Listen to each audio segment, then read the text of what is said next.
Google says the term ego is the Latin word for I. In general usage, it refers to your conscious sense of self or self-esteem.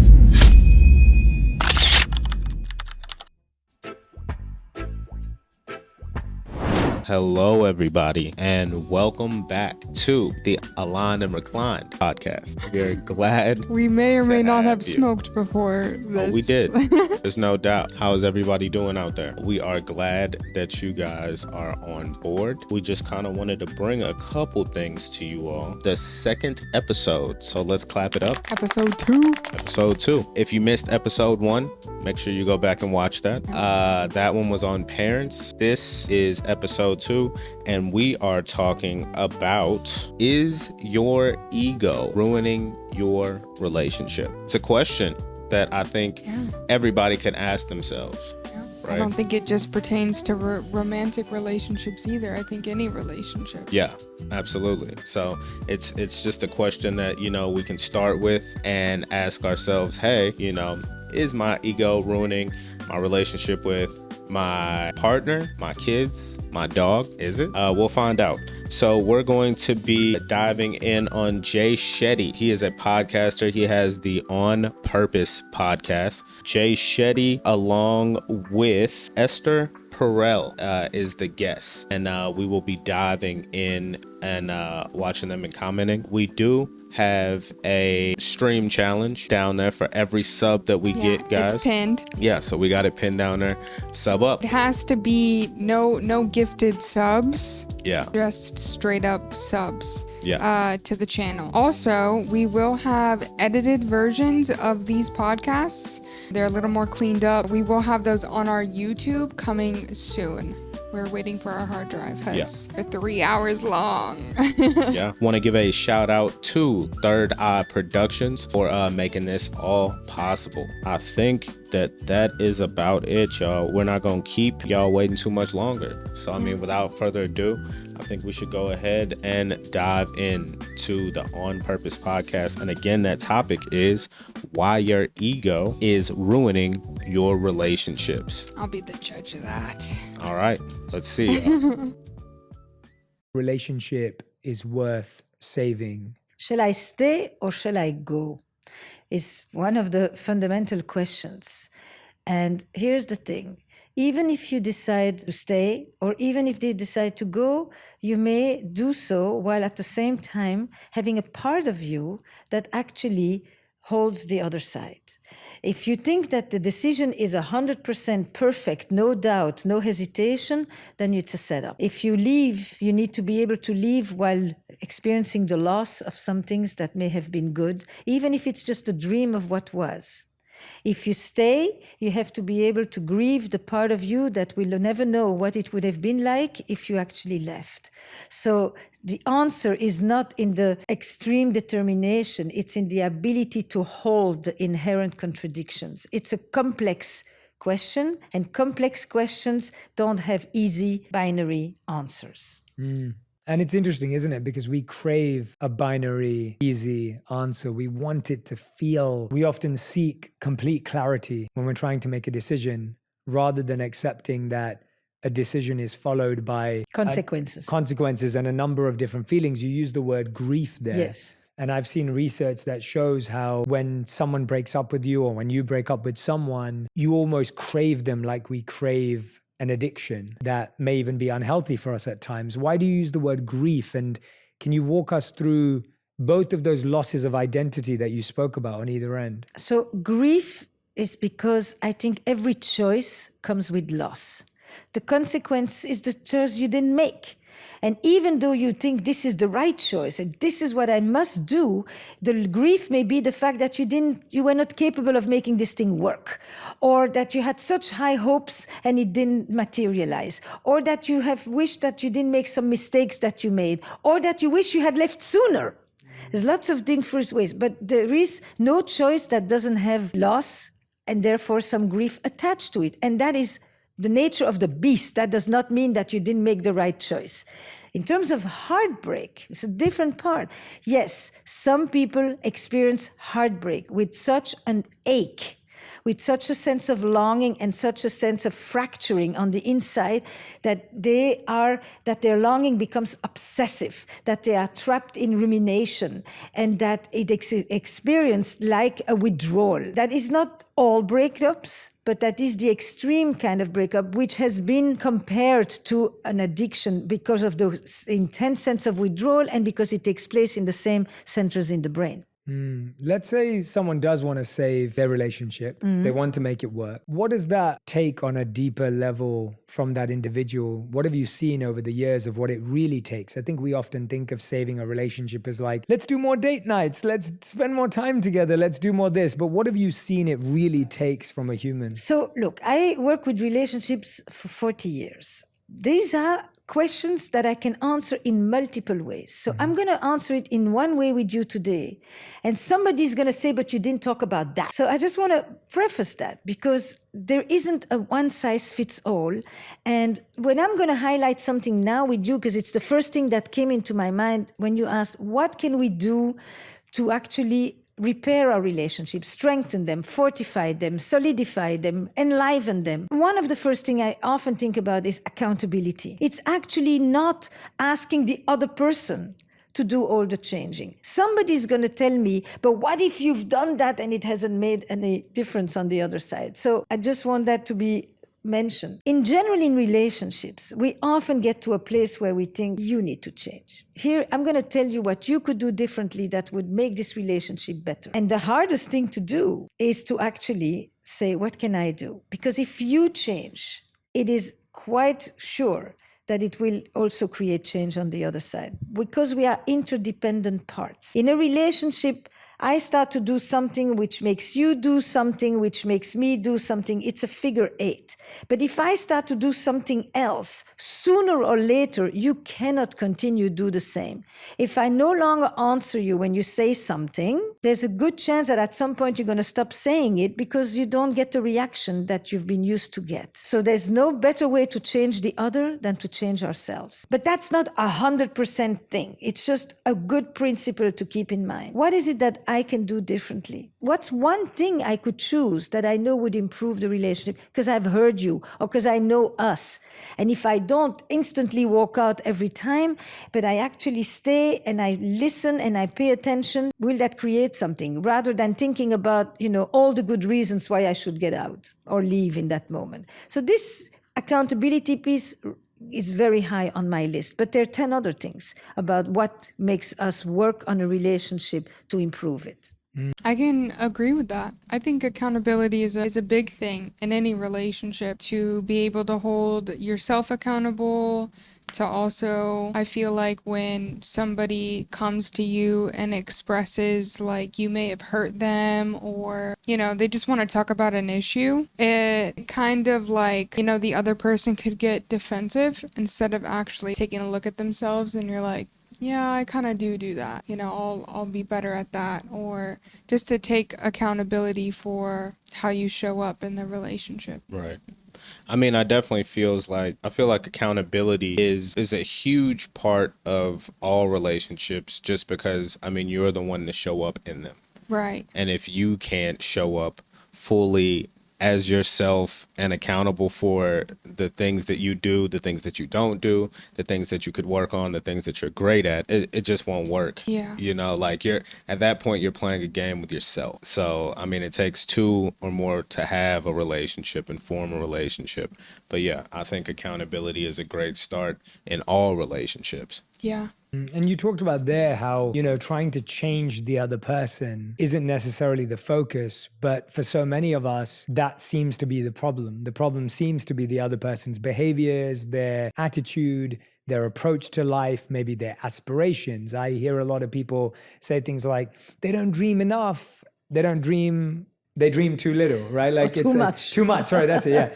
I hear some people say they don't dream enough, they dream too much. Yes. I hear people say, oh, they have too many friends, they have no friends, right? I see people at both ends of the spectrum. We always seem to have issues with how our partners live. And what I've learned, at least in my own personal reflection, and I've found is that for a long time in my relationships, I often projected the way I lived onto my partner. And I we so strongly believe that the way we live is right, we were brought up is right, that we want our partner to kind of follow suit. And I always give this very small example from my own home, but in my house, we used to eat, hang out, and then at the end of the night, we'd wash the dishes.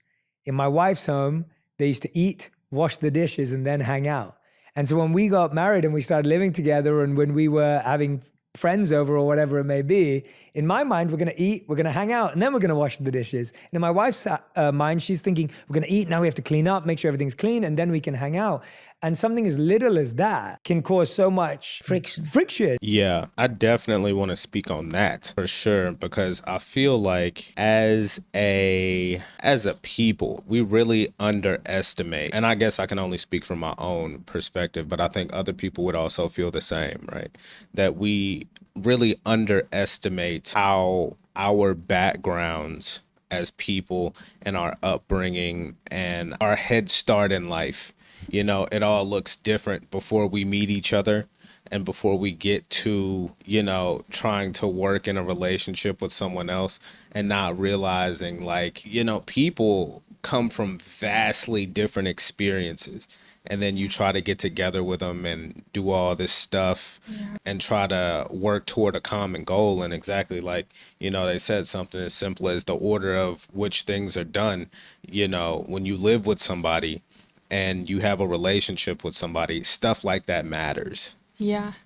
You know what I'm saying? I don't think people take into account, like, when you get into a relationship, you're bringing your whole childhood and expectations of how things are going to be with you. And that's where the tiffs can come in, when you have expectations of, like, oh, you know, my partner's just going to do it this way because that's how it's always been done in my house, or that's how I grew up. And then, you know, you realize it's like, oh, they didn't grow up the same. They don't even think the same way.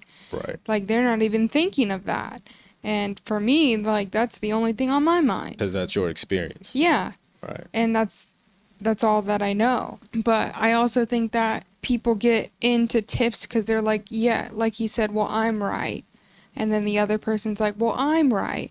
Instead of, like, coming together and being like, hey, we can make this relationship literally anything that we want to. We can write the rules. We can show up how we want. It doesn't have to fit the movies. It doesn't have to fit anything but our own vibe. Instead of creating, like, conflict over it, you guys can, like, sit down and think of a plan that works for both of you. Right. It may not look conventional, but hey. I mean, I feel like a big problem of it, though, is, you know, like we said earlier, the accountability. Accountability just doesn't look like showing up for yourself or, like, being right, like saying, like, admitting your wrongs. Like, accountability isn't just taking credit for the things that you do wrong or where you fall short. Accountability is taking responsibility and account for the things you know and the things that you don't know. The acceptance of your experience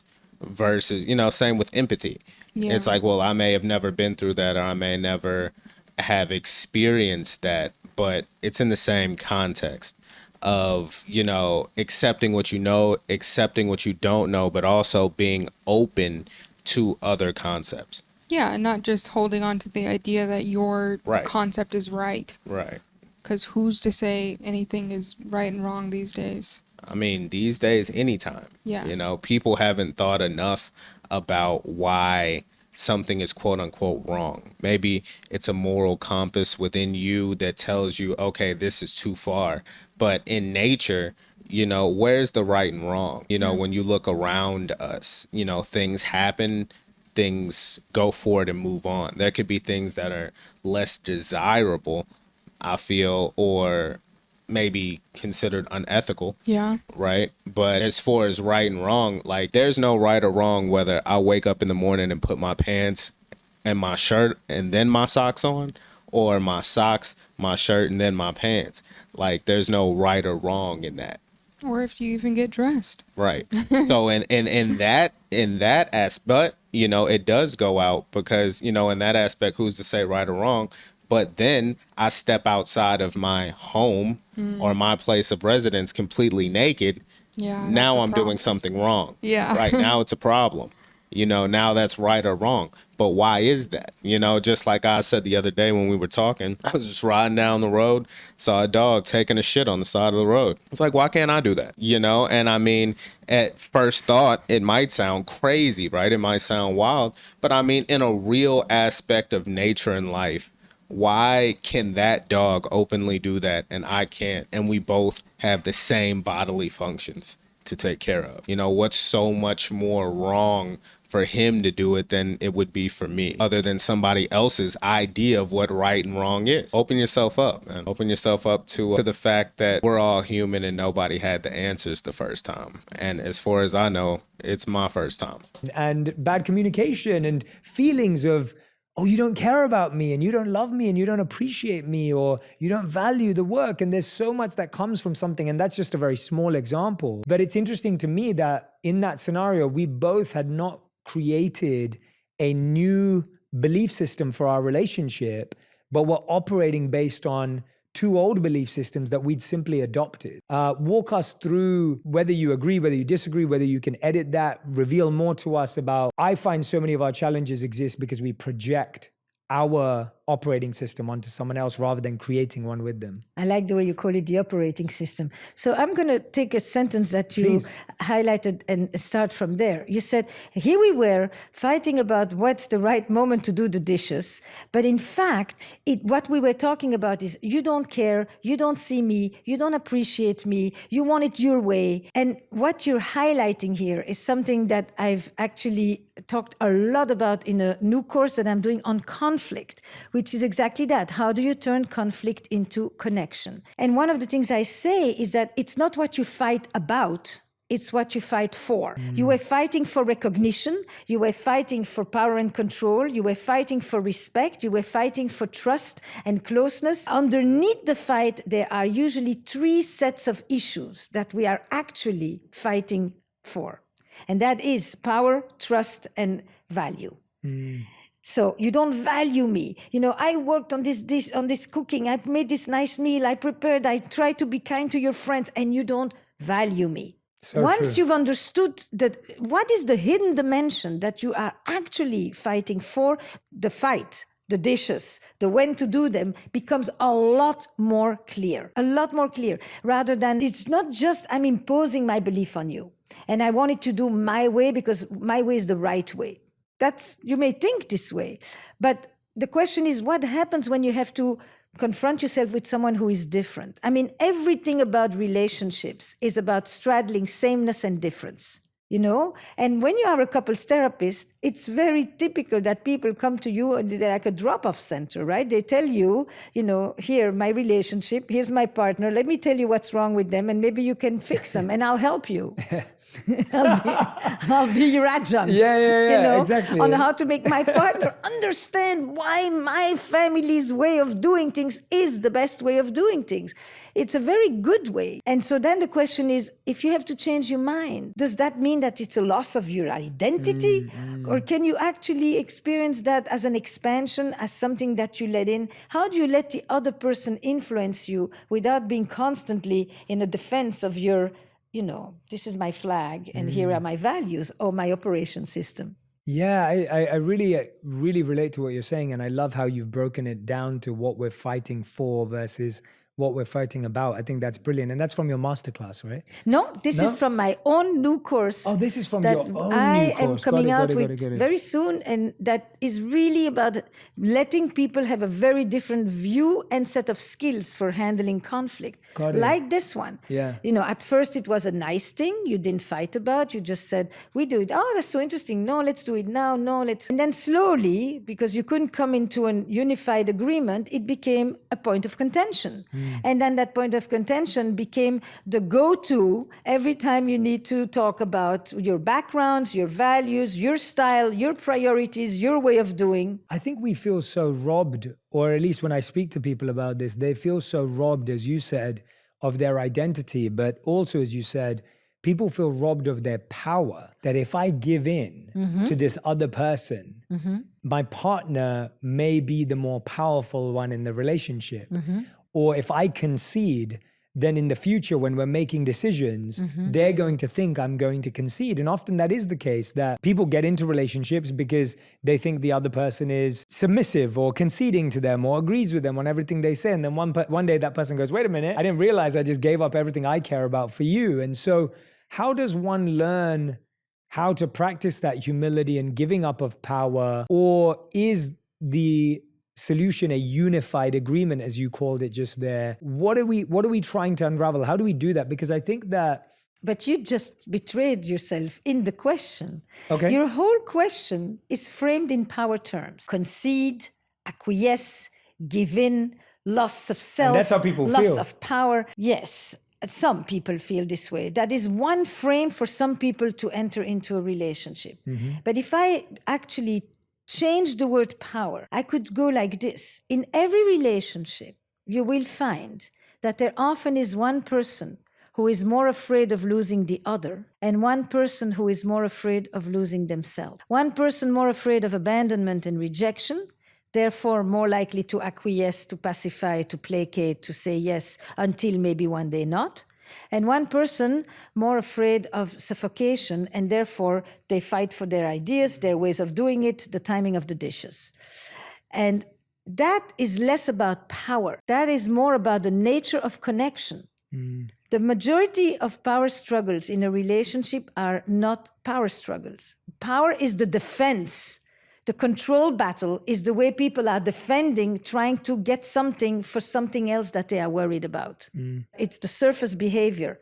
You know, some people, when they're afraid, they fight. But the issue is not fighting. The issue is that they're actually afraid and they're trying to deal with their fear by gaining control. So don't just go for what you see, because what you see isn't necessarily just what it is. Go always looking at a level below. Otherwise, you're going to have a lot of this. Yeah, exactly. And so you're encouraging those people that feel that way to look at that layer deeper, the context of why their partner makes you lose your identity. Where did you get that idea? Who did you have to fight with? That you had a sense that if you don't go all the way and with fists, that's the motion of fighting, right? It's not this, you know, but you enter the relationship with that, and yet you live it with this. So what happened to you that is making you continuously interpret every situation as a fight, as a power struggle, as I have to stand up and hold on because if I give in, this is the beginning of a slippery slope. That's a frame. That is not the truth. Now, maybe you picked somebody with whom this is sometime what is going to happen. So then you ask this person, what happens if you don't get your way? For you, the question is, what happens if the other person gets their way? And for you, the question is, what happens when you don't get your way? Can you still feel confident even if you don't trample somebody? Yeah, and I think the questions you're asking that we all need to reflect on for ourselves, I almost think they're as important to ask our partners, like to understand what happened to them, like why they're in that position, why they get afraid. And I think that curiosity is so often lost in romantic relationships where we don't understand why someone is the way they are. We just assume that it's about us. Like we make it personal. We don't recognize that they have a whole history of relationships, of family, of parenting, of experiences that have made them that way. And maybe they are dealing with a deep fear or a deep challenge. Does that resonate? Yes. What they're talking about right now is a lot of kind of what we talked about before with unlearning. And I feel like that's not talked about enough. You know, like I feel like, especially coming from a child through teenage years, through early adulthood and onward, I feel like there's a huge focus on learning. There's a huge focus on things that you should know, places that you should, positions that you should be putting yourself in, information and knowledge that you should know to be ahead in life. Right? To have one up on the next person, to get the job, to get the good grades, there's specific information across everywhere, the entire world that people have been made to know. You look back and you're like, okay, it was an involuntary time of learning. So you learned a lot of shit that had nothing to do with you, that you didn't want to learn, that didn't serve you, that didn't align with the person that you consciously choose to become as an adult. So looking at that, it just screams unlearn to me, Because I mean, obviously throughout, I feel all of our childhood and developments, we've had good teachings that have helped us and that will sail us into the people that we want to be, like those things that we hold on to. But people say, like, you know, take it with a grain of salt, you know, either take it or leave it. There's so much information throughout our past that I feel subconsciously we haven't had the choice, or we haven't realized the choice to take or leave a lot of information that we've picked up over time. And it just kind of came with us.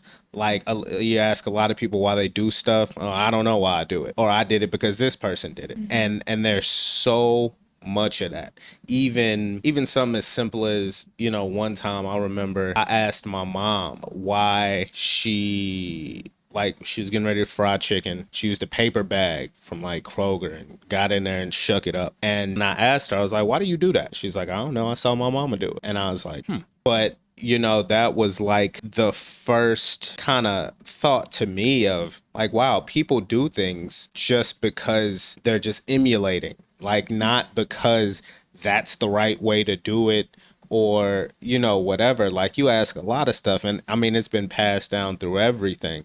Even, you know, pasta makers in Italy, why do you hang your pasta on these broomsticks, you know, in this cellar like you do? And because my grandfather did it, his grandfather did it, and you go all the way back to great, great, great, great grandpa, and you find out, shit, that's all he had. That's why he did it. Yeah. That was the answer. Yeah, it worked. It worked. They had tried a lot of shit before then. It worked for them. Yeah. They had tried a lot of shit before then that didn't work, but that one stuck, and somehow it got rooted in that generation. And it just continued a lineage, and now you get down to 2026 lineage of that same Italian family, and you find out they're doing it because great great great grandfather did, right? And he just did it because he was poor, Right. but they're still doing it and they have no idea why. But if you tell them that there's another way to do it, they feel outdone, and it's They blasphemy. feel like you're attacking them. Right. Like, Because are you calling my great great great great grandfather a liar? This is the way it's always been done.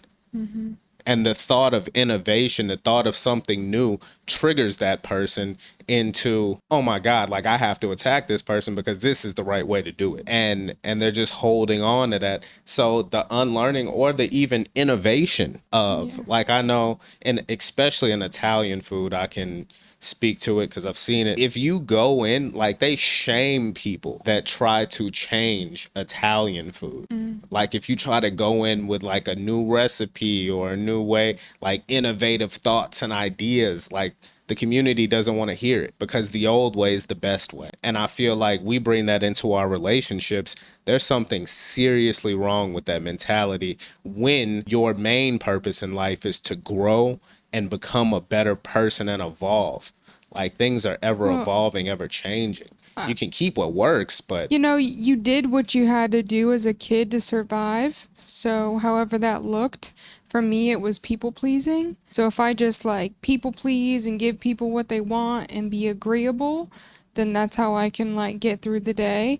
And I've had to unlearn that, and also know, like, when I think differently or maybe have a different opinion than somebody, that I can express that and it not like derail the whole relationship. Because I feel like as a kid, it was always like, you know, you had to people please and be agreeable, because when you weren't agreeable, you know, you got negative energy from that, and you were told like, no, that's not right, and like, you know, and so like, you know, you kind of learn that, and then you just grow up like that, and you're like, oh, okay, if I just people please. right. And then you end up in relationships and you don't know who you are. Like she was saying, like somebody's afraid of losing their identity.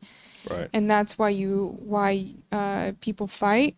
And I feel like I can sort of relate to that, because in the past I was so agreeable. I was so passive. I was so like, yeah, it's whatever. Like letting the other person in the relationship kind of control what's going on, and me just agreeing with it even if I disagreed with it, just to like keep the peace. And then I would reach a point where I'm like, who the fuck am I? Like, I'm doing things that I don't even like to do. I'm being who I don't even want to be.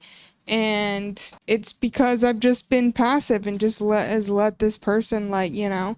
And so that's been a big unlearning for me in relationships, is not to be such a people pleaser, and also know, like, if I disagree with you, like, you're not gonna like run away or like shame me or like somehow punish me, you know, for disagreeing with you. You know, this thing about curiosity is the most important shift we try to make. Curiosity about yourself and curiosity about your partner or friend or coworker, whoever the other is. Curiosity is on the other side of reactivity. So everything dealing with conflict is about helping us shift from reactive to reflective and curious. But more interestingly, what you reminded me of is a thing I talk about in the course that's called fundamental attribution error. If you are nasty or reactive or bullying me a bit, or even just simply if you're late, whatever you're doing, the tendency is to think that when you do this, it's because you have a negative personality. But if I am nasty or short or cutting a little bit, then it's because I had a tough day. Mine is circumstantial and yours is characterological. And the loss of curiosity in relationships is because we tend to think that we are more complex than our partner. And that's what makes us not ask, what is your story with this? Why do you need to get things your way all the time? Why do you have to drill it in until I finally say, whatever you want, dear, we'll do it your way, because unless you got it your way, you think that you are, on the floor. Yeah, I think people, and Esther, you've done this for decades now. Like, I'm sure you feel that what we're really addressing here, which I'm so happy that we've kind of gone in this direction. It's beautiful. And I'm so happy that we're there, that this idea of, are you curious about yourself and why it's happening and what happened to you? Are you curious about your partner and what happened to them? Are you not making it personal? Are you thinking about working as a team, building unified agreements? All of this language is so positive. And I genuinely believe that what we've just covered is so often missed in relationships because we're so busy pointing the finger and pointing the blame and pointing the responsibility that, as you started off with, there's a lack of accountability. And that being such a brilliant shift to even just start with. It's liberating. Yeah. It's actually liberating for people to say, let me check myself for a minute. The fear that people have is, why me? Is it my problem? Why are you blaming me? No. Taking responsibility is liberating because the only thing you can really change is you. There's a lot more freedom to do something about yourself than to go look for your partner on the other side. I had a moment like that recently. So I was on the phone and I was a little agitated talking to banks and people and administrating bureaucracy, which gets me agitated. And and then my partner said, you too? And then my husband says to me, I have a headache. I said, what happened? He says, you've been so yelling here next to me in the car. And I'm like, I'm trying to solve these problems. And you can't just say to me, that's really frustrating. These people were like keeping you on the phone for an hour. You think I wanted to be on the phone for an hour with this? And I just felt like a little lack of empathy, please, a bit of sympathy, some support. And on top of it, I'm getting scolded now for my attitude. And I sat there and I began, brooding. And I said, okay, I'm not going to talk to you. I thought, if you don't want to, if I'm that unpleasant, well, then I'm not going to say anything. And then I sat in there and I'm thinking, I'm married almost 40 years. I'm thinking to myself, am I going to go do this one again? Why am I doing this? Why do I feel so upset? Why don't I just simply say, I can imagine that it was unpleasant to. So he says to me, why don't you say something about the fact that it's really annoying to sit next to someone who is so agitated? And I'm thinking, why doesn't you say something about how frustrating it is that I need to be so agitated? And this could have turned into a real fight. Yeah. And luckily, a little bit of humor takes us out of it very quickly. It's like, we became like, how many minutes are we going to do this? Yes. And where was that coming from after all this time? Like you said, you've been together for 4 decades. You love each other. Like, you trust each other. You've worked through so many of these things. What do you think it is that we're still fighting for in that moment? Like, what is it? Because it doesn't go away. You're right. Like, we it have doesn't. two answers. Yeah. I mean, we would have very different answers to your question. First of all, just so you understand, I will tell you, I sometimes, hear him talk in a situation like this, and he's very, could you explain to me why this is? And I'm thinking, tell them that this is not right, and he says, afterwards he hangs up, says, I was very angry on the phone. And I'm like, excuse me, that is good, So I don't think I get much further by being more, confrontational. Then actually, I don't think I'm any more effective. I think these situations are frustrating whichever way. But we get into an argument over which of our approaches is the better one to talk with the bureaucracy. It's ridiculous. Yeah, exactly. And So he thinks I should be nicer. Right. And I think he should be a little more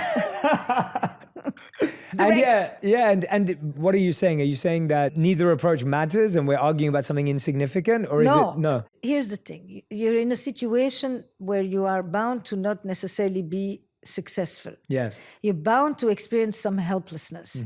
It is frustrating. The situation is frustrating. Instead of dealing with the frustration of the situation, you start to blame the other person for the fact that they didn't get to the result that you wanted. Instead of this kind of situation where you go back week after week with another person on the phone, automated thing, and instead of allying together against the situation, you start to project onto the other. Why are you not competent so that I don't have to feel so helpless? Yes. Yeah. Wow. Yeah, exactly. And I can relate to that. We had a similar one, kind of inverse to what you just said, but a similar interaction where I remember my wife would often say to me, I've had a really tough day. And I'd take that as an opportunity to say, I had a tough day too, and mine was tougher. I would go further. I'd say, I had a tough week. You really I'm like, it. really up to and it's like I'm using her opportunity to be vulnerable and to share how she feels with me and to feel comforted and supported and just heard, to be heard. I'm using her opportunity to be heard, to hear myself. It's kind of like when you were looking at me, looking at myself earlier. It's like that idea of she's saying, hey, just sit with me for a second. And I'm saying, well, no, sit with me for a week and think about where I'm coming from. You have it tough. Yeah. And then now it just turns into a competition as to whose life is tougher. Right. And making the other person feel like their pain is not valuable or that their stress that they've gone through is insignificant compared to mine. And all of a sudden you're fighting for something that you don't even want to prove to your partner. Like, I don't want to make my partner feel like their pain is not valuable, but because I'm not honoring my challenge and my stress and what I'm going through, I'm expecting to use their space to do that. Well, but sometimes, yeah, please. I mean, the effect is the same. You topping her, in such a big way, completely says to her, you have nothing to complain about, which is not necessarily your intention, but it is often the way the other person registers it. And then the question to you is, do you ever say to her, I have a tough week, without her prompt? Because part of what happens is that you get prompted by the other person and it suddenly says, oh, if you give yourself the permission to complain or to just vent a moment, then maybe I get that permission too. And what changes it is to just, is to acknowledge what has just been said, and then to say, I have that feeling often too. Yeah. But it is the competition. It is you suffer, I suffer more. Yeah, absolutely. Now something that's really helped me. Do you use humor now? Yeah, my wife can make anything funny. So I rely on her to bring the humor in because she's just... Very useful. Yeah, she's hilarious. She's a comedian. So not professionally, she's just a funny person. And so she can always add that. But now what really helps me, and this is more what I'm like, is I'm kind of preemptive of stress. And so I'll sit down with them and be like, hey, I've got a really stressful week coming up. I just want you to be aware of that. Yep. And so, if I'm a bit shorter or I'm running around or I'm not fully present, I just want you to be aware I've got a lot of stuff going on. And if you need me, of course, I'll be there, but just know. And I like to set that up and communicate that because to me, it gives me space to at least let her know where I'm coming from rather than to catch me in a bad moment. And then I end up behaving in a way that I'm not proud of. Whereas now she's aware. So now she's mindful of that too. And she doesn't have to tiptoe around me or she doesn't have to be unaware, but it's the idea that she's conscious. That I get it. He's got 3 crazy days coming up and, we can talk about something maybe the day after. Can I take this one a step Please, further? I'd love that.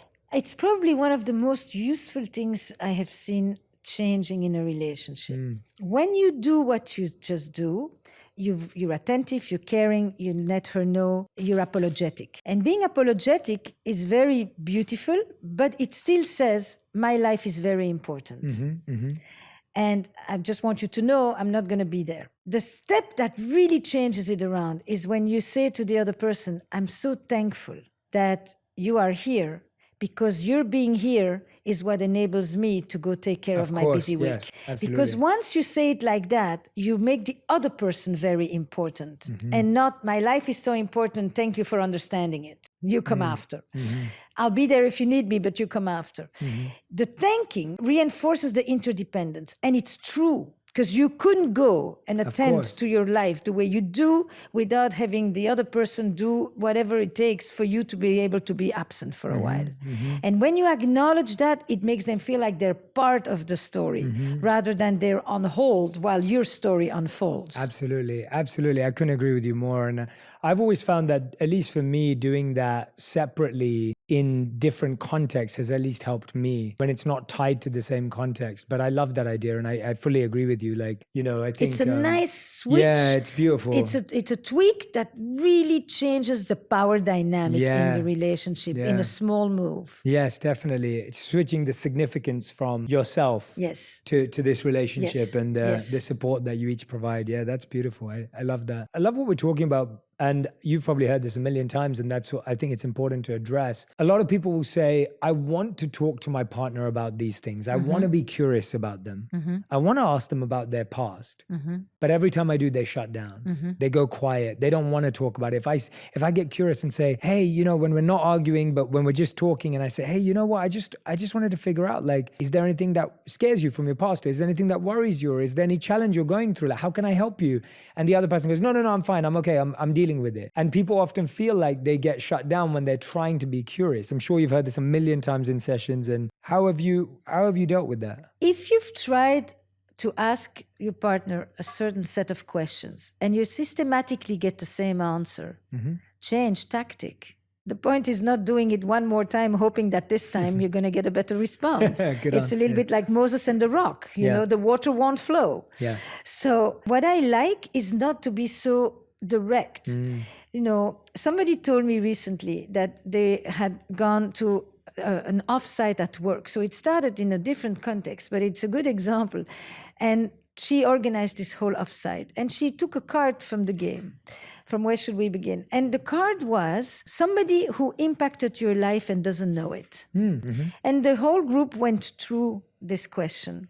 And basically, people spoke that you knew nothing about, people who never talk, and people who you thought you knew that came up with stories that you had no idea about. Try to do it in a more playful way. Try to do it sometimes as part of a dinner conversation. Try to do it with a question that is less on the nose, you know, and that invites you to then start from anywhere you want. This is an interesting question that you can answer at so many levels of depth. There are many of those. If you just say, tell me about your past, no. You know, you saw this movie and you saw what happened there. It's like anything of that is familiar to you, and you tell your story. You need to create a context. Yes. For many people, digging deep into the past is traumatizing, aversive, scary, uninteresting, you know, or they don't have the vocabulary for it. I think for this one, a really big part of relationships that I feel like people underestimate is communication, and how that looks not only in just expressing like wants, needs, and desires. Yeah. You know what I'm saying? Like just conversating and talking. Cause like, as you know, as I listen to them talk about, like, I guess how some couples could make a list for each other to talk about. I mean, we just talk. Yeah. And also, though, you know, there's a lot of trust within our relationship. So I feel like when we bring something to the table or ask one another about something, like, oh, well, why do you feel that way? Or like, why, you know, whatever. Like, we know it's a safe space to talk and express it. And so that's one thing that I'm super thankful for, because some people, you know, are in relationships where they don't feel safe enough to like share those things. Then why are you in that relationship? Right. Or even trust their partner to like say those things. Right. Or to even, and also they haven't looked at themselves. Right. So they're like, you're asking me that question? I have no idea. I mean, a big thing is, like I said, is trust. And that's why, we just talk. The other thing. So that's why people have used the arts. Books, movies, plays, songs, poetry, they speak our human experience with, and we only have to say that. Yeah. That's my thing. So sometimes I say to people, how about you find some songs that express the stuff that you don't know how to talk about? And that's a much lighter lift than tell me about your past, a character that represents the parent that you grew up with, and you go and find into a television series, one of these characters. They've all been written about. Use other mediums, other vocabularies to open up stuff that people don't necessarily want to be in therapy with their partner. Yeah, I love that. That's such great advice. And I couldn't agree more. I always say, everyone who's listening to me, I always say to them, like, please don't force my book onto your partner. Like, please don't. Like, you may love my book, so you may love my work. Put it on the night table. Please don't do that. And I always say to people, like, it's about speaking the language that your partner connects to. And that's what you're saying. The language could be music. The language could be art. The language could be movies. And I always talk about one of the reasons why I love having my podcast is because I get to speak to so many different people from so many different backgrounds, so many different walks of life, talking about similar things. You read a book a day. Yeah, exactly. And what I find is someone may relate to athletes more. So if an athlete is opening up about their mental health and their vulnerability or a challenge they have with a parent, your partner may respond to that more than they would a coach, a therapist, a psychologist. Or one of your partners may respond to academics and scientists more than they would to a guide. And it doesn't matter how they open up. And so I love that you said that. And I love that you said sometimes we're just trying the same strategy for too long. And, like you said, on the nose, we kind of approach it in a very linear, literal way. Yeah. Like, tell me about, you're doing this. What happened to you before? Like a cause and effect. It was, play with it. Yeah, you're trying to be their therapist and you can't. I think play is a good thing. I think movement is important too. Many people talk much more easily when they're walking, when they're hiking, when they're, on a ski lift. Don't just sit and try to do face-to-face. There's a reason that fishing is so good. Yes. Because you do parallel play. Everybody is looking forward. Nobody has to lock eyes. And it allows me to think out loud and to answer a question here and there. The other thing is, sometimes the question comes later. Often there's one person that's much more articulate about some of these things than another. So find other mediums, other vocabularies, and other settings. Start with that. Yeah, I love that. One of my favorite dates that me and my wife went on very early on was this activity in England called Go Ape. And what it is it's like a ropes course that's high up in the air. So it's like 80 feet or whatever up above in the air. And you've got all these different like activities and things. So you're like swinging, you're like trying to walk on these steps. It's challenging, but it's fun. And I remember having so much fun because there were activities that she found easy and I found hard, and activities that I found easy and she found hard. And we could help each other. We could talk while we were doing it. There was a sense of support. And I think what you're saying is so true, that I find that doing activities where we're both novices are really fun, because when we're both getting a chance to see a new, fresh, unseen side of each other, we really get to play and really get to understand. If I'm in a position of strength, if I know a sport really well and she's never done it, then I'm not really learning anything new. I'm kind of just being there and trying to be the teacher, and same vice versa. But if we both have no clue about something, like me and my wife took a surfing lesson for the first time in our life, like a couple of years ago when we went to Hawaii. We'd both never surfed in our life. We're both from London and that wasn't accessible there. And we went on a first ever lesson and it was just hilarious. It was fun. It was silly. We were both learning about how much tolerance we both had, and there was humor coming in and what skill set we had. And you're so right that adding movement to being together, especially I find in ways where you're not familiar, provides a real opportunity to see someone vulnerably. Yeah. So you added more. I mean, it's really interesting that they're talking about this. I feel like they're kind of talking about the people that are not maybe that self-aware, or like I said, comfortable with talking about themselves or things. Right. But I mean, they're talking about people. Yeah. Right. So, Yeah. I mean, the level of awareness in this scenario, I feel like is just rated E for everybody. Yeah. Yeah. Because So, I was like, it doesn't really pertain to us particularly, or like I can't really relate right. to that thing. I do get what they're saying, like doing an activity could be fun and, you know, seeing your partner in a different light and stuff like that for sure. But I don't think, at least for us, I don't think we need to be doing something to like open up that way. Different for everyone. More than just movement. You added risk and you added playfulness. There's a beautiful book by Eli Finkel called The All or Nothing Marriage. And he talks about really what creates a sense of aliveness in relationships. And one of the things he highlights is the importance of doing new things, not just doing things that you both enjoy, that you're comfortable with. That's good, but that breeds friendship. Whereas when you do new things that also involve unknown, mystery, risk, curiosity, that's where you actually bring in excitement and, in my language, also desire. I love that. Yeah, that's beautiful. That makes complete sense. And I love those words. Those words we don't often use around relationships. Risk, mystery, like I do. puzzle. Yeah, no, I know, but you just don't hear them as No, much. not Like, enough. Not you don't hear enough. them enough at all around relationships. You always feel mystery was something you had on date one, or when you saw that person from across the room, right? Like that's when the mystery was, and there isn't any. But I couldn't agree with you more that But that's because people prefer sometimes to create an illusion of familiarity, as if I know you like you're the inside of my pocket. yeah. Until you do something I absolutely did not expect you to do, and then suddenly I realize and I say, I thought I knew you. The real beauty is to know that whoever is next to you, who you think is already so familiar and so known, is actually still somewhat mysterious, somewhat elusive. And that's where you maintain your curiosity next to the person that is with you. You know, faced with the unknown, you can either react with fear and try to flatten it and just ignore all of that and just hold on to what's familiar, or you can nurture it, and then you are actually engaging with the mystery and the curiosity that is right in front of you. And that, you know, from your spiritual work, that is very much taken from that notion. How you then, because that allows you to sit like this when you're talking with your partner, because you're still attentive and curious, versus like this. Yeah, definitely.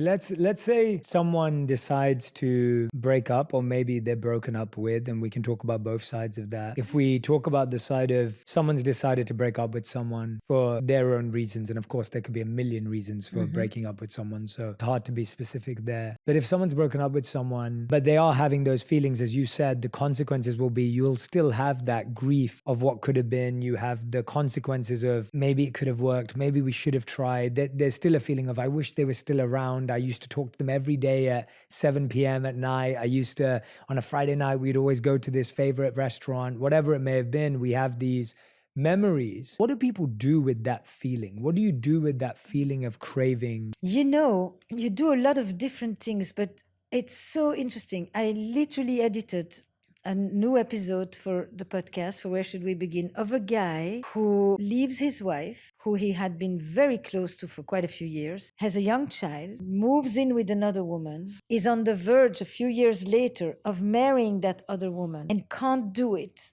and has felt guilt and remorse and regret and longing for all those years, and starts to meet the mother of his child again, not just as a mother, but now they're going on a first date again. And it's like, I left you and then I came back to you. It's an incredible story to see one person, because that is a question that doesn't have one answer. But in this case, he couldn't leave her fast enough, but he could never leave her fully. And I can't tell you today if he's back with her or what, but I have a sense that something when he was about to marry this other woman held him back, that he couldn't necessarily put into words, and that made him feel like he had to examine himself, which is what this whole conversation on Where Should We Begin is about. And I've never had that particular version of it, but it is the one that most responds to your question. But you're going to have to go listen. Yeah, absolutely. No, and I recommend everyone go and listen to that if that's a question you've been asking yourself. I think that heartache that people feel often feels endless. As you said, it can just go on and on and on forever. People feel like, we've always heard, time will heal all wounds, but who instigated the breakup really changes a lot, or if it was mutual. Is it ever mutual? Yes. Okay. I think that it is often mutual, where two people say we evolved into something else, or it just didn't work, or, both people may have felt it, but one person was able to say, let's do it. That makes sense. Yeah. And the person who is more afraid of abandonment and rejection and all of that is often more the person who may not say it, but that doesn't mean they didn't feel it. Many people tell you, I didn't have the guts to do it, but it's the best thing that happened to me. My partner pushed it. I didn't want it then. So between what happens in the moment and how people experience the consequence, it's not one and the same. The person who may have pushed it may be the one who has the most regret. The person who was more hesitant, it may be the one who actually is most liberated. Yeah. It's not, a much more intricate puzzle than just... Of course. What are some of the phases that you see people go through that can give people hope that there is another side to this? Because I think when you're in it, the emotion is, I'm never going to be loved again. I'll never find someone as good as them again. I can't trust anyone again, right? Like these are the thoughts that people are repeating in their minds. What does someone need to understand during that time to know? You just made me think of another episode of this, but it's the daughter who describes how one day a truck came, took all of her father's stuff, never comes back home. That's a story that we hear quite often. And then all the situations of betrayal, of infidelity, of falling in love with somebody else, or discovering that your partner, wants a fundamentally different relationship than you. And I think that the situations where you are like completely sidelined and you realize, wow, the first experience you have is that your whole sense of reality is shattered. I thought I knew my life. And this has nothing to do with where I thought I was at. How can this be happening to me? You're in a state of confusion, in a state of disbelief, and in a state of shock. And in a state where you feel like you've been just ejected from your life. You had value and you have none. So that's all part of betrayal. It's not just the lying. It's the fact that somebody could toss you away like that and that you think, I don't matter. And that's what makes you much more afraid. Will I ever find someone who can hold me, care and carry me, and can I trust that ever again? Because I trusted it here. The question is as much about how do I trust again? But not just how do I trust somebody else, how do I trust my own perception? That's the piece that when you lose the belief in your ability to know that what you believe is what is, then you are on such shaky ground. So it demands a real scaffolding and a rebuilding. No, you haven't lost your entire sense of perception because you have good friends, family, colleagues, mentors. There's not just that person. And you need to get your sense of value from noticing the other relationships that you have. So you need to bring those people into your life. Do not isolate at that moment. You need the people who see you differently from the one who just left you. And those who seek you out, those who value your presence, those who think you're great, And then slowly you often will find that you connect better with other people who have experienced a sense of betrayal like that. But betrayal is not only infidelity. It can also be in a partnership. It can be in being co-founders of something. And there are other relationships that go through this complete fracture. Slowly you begin to say, it's not one person's harming me or hurting me that is a decree on who I am and my self-worth. That person hurt me deeply. I have been hurt and I learned from this and I protect myself a little bit, but I don't have to protect myself in such a way that I don't live, because the biggest victory on this kind of hurt is the ability to love again, to trust again. You did not take that from me. That is probably your biggest vengeance, is to be happy. Yeah, that resonates very, very strongly. And people rebuild trust after experiencing infidelity. And what does that process look like for someone? And how different is it to what they expect it to be? The beauty of your questions is that it filled an entire book of mine. Because it's actually a big, big topic. But if I was to try to summarize it, yes, of course people can rebuild trust. That is not everybody and not in every situation, but the process itself very much is real. And I have met, I began State of Affair by going to talk to couples that I had seen 5 or 10 years earlier to know whatever happens to these people. Because I see them in a moment of crisis, and often I don't know afterwards. They decided to stay together, they worked it through, and off they went. So I wanted to know, what does that relationship actually look like years later? Who are they? What happened to their bond? You rebuild trust through a few major stages. The first one is that whoever hurt you, especially if you choose to stay together, has the ability to express guilt and remorse for hurting you. Even if they don't feel guilty for the affair itself, even if they have a host of good explanations, good reasons that make it understandable, not justifiable, not condonable, but understandable, they still can experience the guilt and the remorse for hurting you. That acknowledgement is fundamental. It's fundamental in an intimate relationship, in a friendship, or between nations, for that matter. Then it's the ability to basically become what I call the vigilante of the relationship. It means it's your job now to say how much you value the relationship and to protect the relationship. So in the situation of an affair, for example, it means that instead of you asking me questions about what I did and me hoping that you won't ask me because we've already gone through this 10 times, I ask you, is there something you want to ask me? Because if I bring it up rather than hoping you won't bring it up, then I'm saying to you, I'm owning my thing, I take responsibility, I care about the relationship. And most of the time, if we have a good day, you may say to me, I don't want to talk about it, I'm having a good day. Because I am reminding us and I'm not letting it be forgotten and I'm taking charge. That's the vigilante. I'm the protector of the relationship. And then number 3 is to explain, to talk between the people. Why did you do this? What did it mean to you? And then what did it do to me?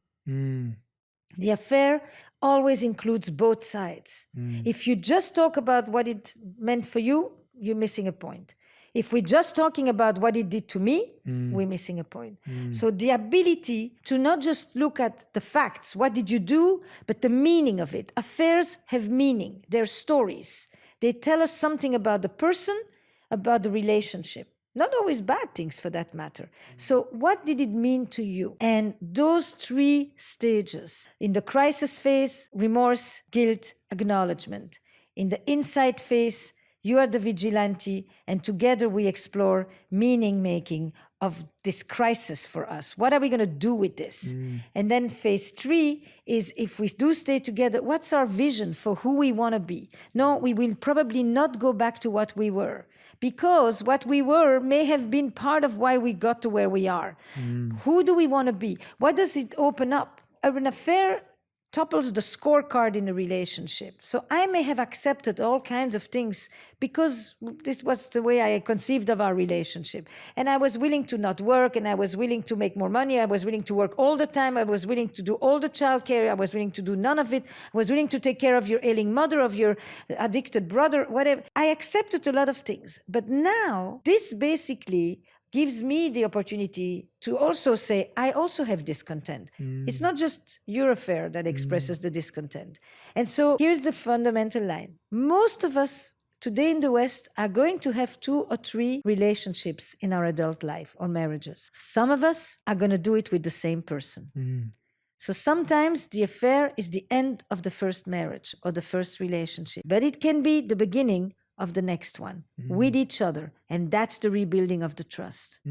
Well said. Yeah. I believe in a lot of what they're saying. It sounds like a lot of it encompasses communication and like the skills of hearing each other, seeing each other, and being honest with yourself as well as your partner. I think that's huge. But I mean, that's like relationships. I know our topic today was, is your ego ruining your relationships? And I mean, I like the topic point. They're taking it a little different. Yeah. Because we don't watch these before we... Yeah, we try to go in blind to all of these from reputable podcasters that we do listen to, but we go into each episode blind just so we can really react and get fresh thoughts and opinions for you guys. But with this one, I like the topic more than where they're taking it per se. Right. So I think that we can even just touch on the topic and then just give from what we've heard so far to what's going on and what we think about this whole topic and subject. So y'all, the topic is your ego ruining your relationships. And I honestly want to branch out a little further than just romantic relationships. And I want to get into personal friendships, adult friendships, which is something that, I mean, we've discussed, I know, as a real hot topic. Parental relationships, relationships of all kinds, siblings. Is your ego ruining your relationship? And when it comes to that question, for me and what I think about it, I think that, everyone has an ego. It's a part of the human experience. And all ego is not bad ego. Right. You need ego to survive. Right. And that's what I'm saying. There's so many definitions, when people lay out these words and they say certain things. Just like the other day, we're talking about the word love and how it means so many different things to so many different people, and how that's expressed and not expressed, because people are kind of left out to dry with a certain word because they perceive it a certain way. So it kind of brings another meaning and narrative to a situation for different people in different circumstances. But in this case, I feel like, our ego is something that is natural, something that is attached to us now, and it is not always bad. And that's like the ground blanket statement that I want to put there. Now, when I talk about ego playing a part in, is it ruining relationships, right? If you have a relationship that you feel that you could be getting something out of, that could be feeding you, feeding your journey, feeding your path, and you're squandering these relationships or self-sabotaging these relationships because your ego won't let you engage fully or see things another way or have empathy toward anyone, whatever relationship it may be, then I would say that it could be. Yeah. It has to mean something to you in order to be ruining anything. Because I feel like, back to the piece on expectation, a lot of times people feel like that they should have a certain amount of friends, or they should be with this person for whatever reason, or they need to find love, or they should have a relationship with their parents, or their siblings, or whatever it should be. And I don't think that that's necessarily true. The only thing that's mandatory for you to have a relationship with in this lifetime is yourself. I think with the ego thing, like how it could be ruining some relationships, is like you touched on. Like if you think that the way that you think and the way that you do things is the right way, and everybody else doing things different is the wrong way, or if, let's say in a relationship your partner brings something to you that maybe you do that affects them a certain way, and they're like, hey, that kind of bothers me. If you feel the need to like go into defense mode, like she was saying, like to fight, I feel like that's part of your ego, because you're like, well, I'm doing my best, and you're trying to like fight for your, side basically, instead of being like, oh, that's how you perceive that, or that's how you feel about that. Maybe I can look at myself and kind of, think like, where does that come from, and how we can kind of come on common ground. Because also ego, like you thinking you're better than your relationship, like the person you're in a relationship with. Like if you think you're better than your partner, or you think you're better than your friend, that's definitely hurting your relationship, because you are no better than anyone, and everyone has their own skills and abilities, special abilities, I say, to like that they bring to the relationship, that they bring to the table. It's different. And when you're working with one another, you guys can use each other in certain ways to get to where you're going. And instead of like, well, I'm really good at this and you suck at that. Like you can be like, actually, you have strengths where I'm failing at.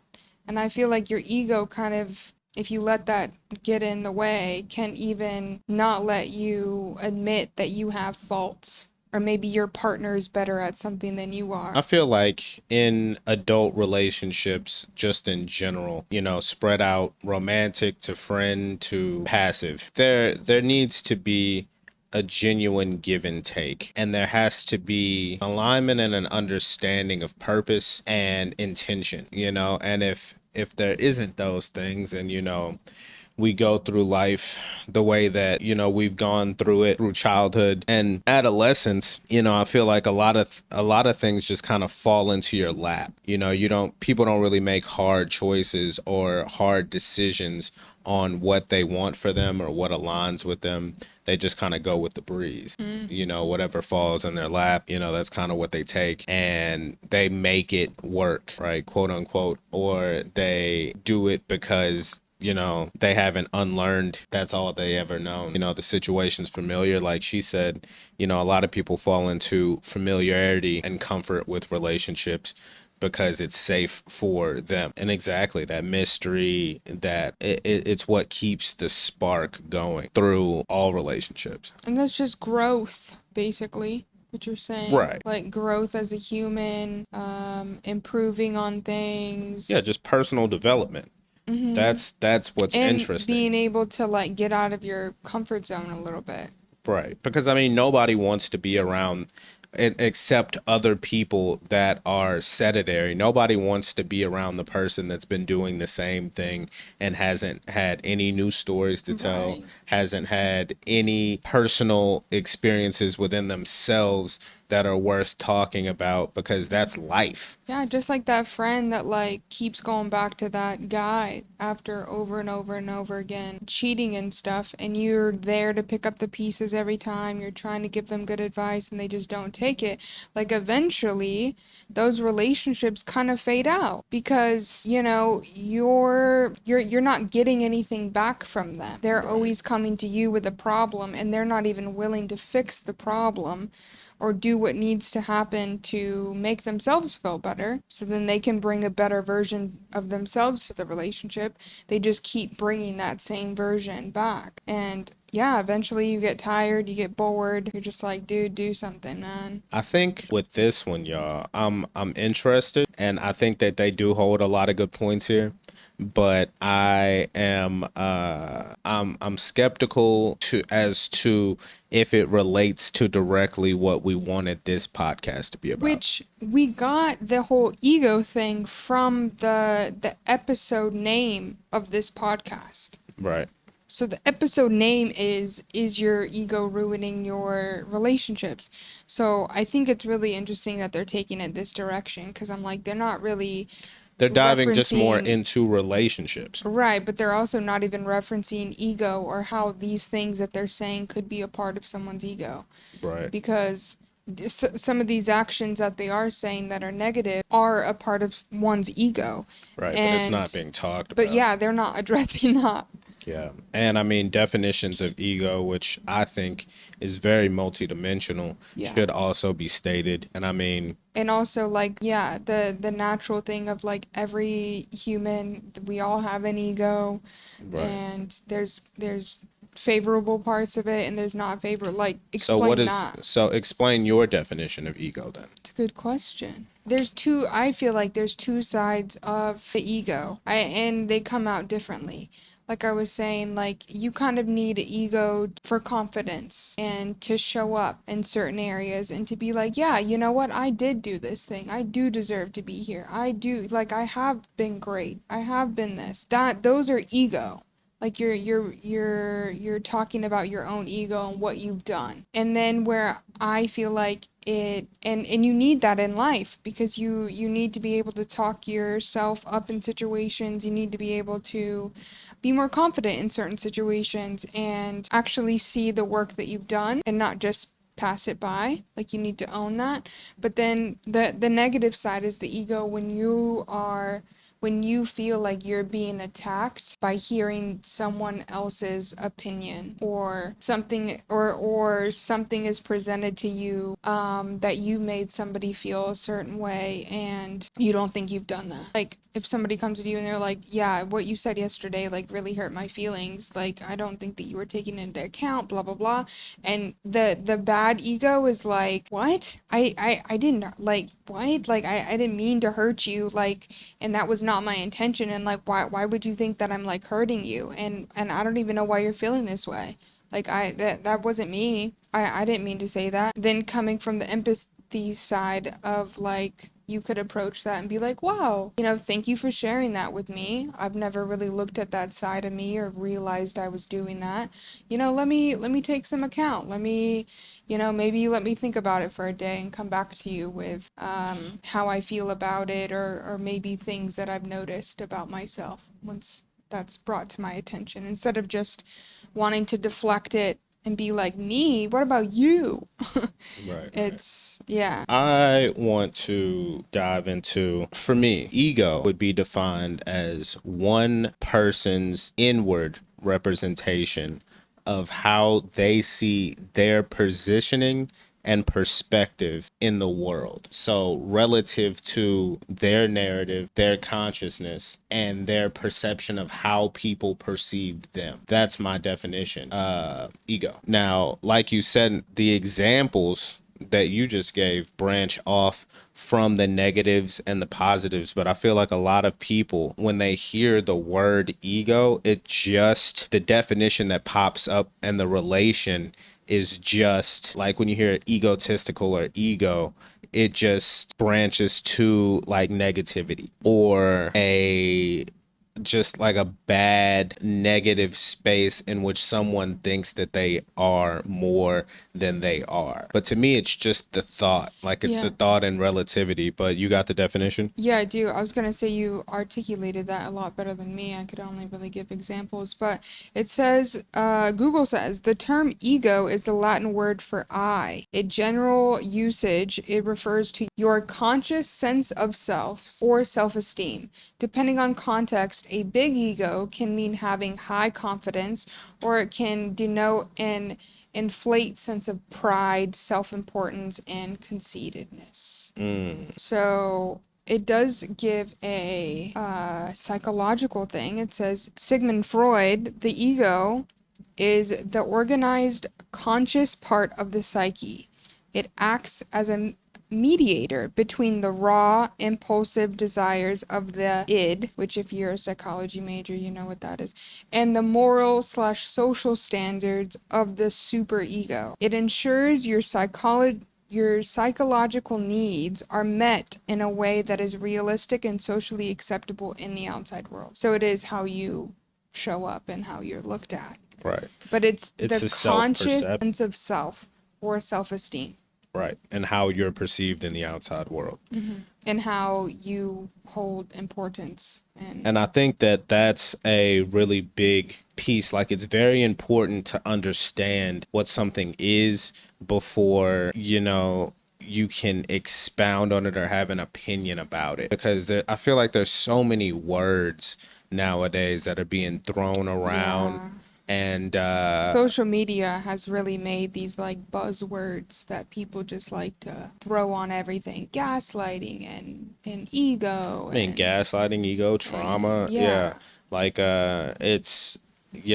people are taking words and making them pop culture references instead of like actually what they are. Like getting to the actual definition of what they are and what they mean, and how one could relate that word to their own life, and not in a pop culture sense of this is what this is, that's just trauma.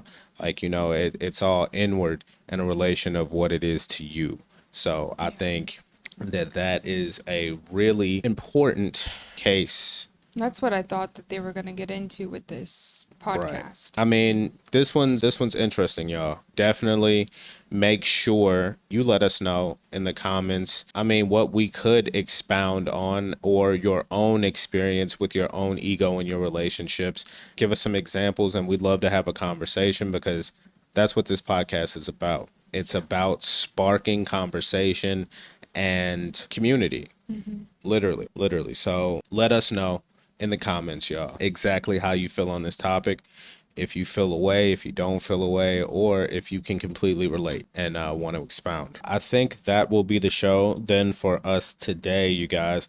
I definitely want you, everybody watching, make sure you go follow us on YouTube for the polished, edited versions of our podcast. You can find us there. Make sure you follow us on YouTube, Facebook, Instagram, All up here. and TikTok. Yep, all at It's Easy Travels. We're doing a lot more on the streaming side, and we'll be streaming from this channel a lot more, a lot of different topics, and those will also be posted on our socials. So if you follow us on Instagram, all those times and all of that will be there for you. We appreciate everybody joining us. And catch us next Thursday.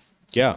And we will definitely be live next Thursday, 18:30 ICT time. So however that time zone relates to you, plan accordingly. And you can always, like we said, go watch us back on YouTube. And the raw live version will be here for you to watch. If you're watching on Kick right now, make sure that you hit that follow button. Go to YouTube, same thing. It's Easy Travels. Hit that subscribe button. And we will be back to you all next week, Thursday. Smokers Radio will be on Wednesday, but make sure you follow for a updated schedule. Yep. Because we'll be doing a lot more radio, a lot more different streaming avenues. But hey, this is the podcast. Thank you guys for joining, and we will see you next week. And as always, peace, love, and community. Much love. Have a great rest of your day. Peace. Bye.